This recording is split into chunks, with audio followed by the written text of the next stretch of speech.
Aj tento rok sa na Slovenskej technickej univerzite v Bratislave konal veľtrh pracovných príležitostí pre študentov a absolventov technických odborov. Aké pracovné pozície ponúkate študentom a absolventom škôl? Tak my ako spoločnosť Datavart momentálne tu sa zameriame hlavne na tie konzultant pozície a developer pozície. Tým, že my sme slovenská softwarová spoločnosť, tak ponúkame hlavne programátorské pozície. Momentálne hľadáme C++ developerov, analytikov infiltrácií a softwarových testerov. Čím je tento veľtrh výnimočný? Úspešnosť je celkom slušná. V porovnaní s inými jobfairmi je naša hlavná výhoda, že pôsobíme priamo na pôde univerzít. Zisťovali sme, čo je dôležité na to, aby ste mali väčšie šance na prijatie.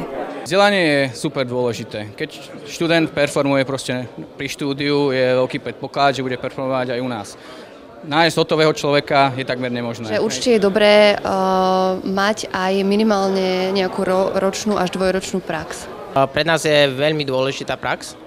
Vzdelanie nie je nevyhnutnou podmienkou na prijatie. A čo vám v životopise nesmie chýbať? Určite dobre popísané skúsenosti a prípadne projekty bakalárske a diplomové práce opísané dopodrobnejšia. Na veľtrhu sa zúčastnilo 38 spoločností, záujemcovia si mali možnosť vypočuť odborné prednášky, ale aj súťažiť o vecné ceny.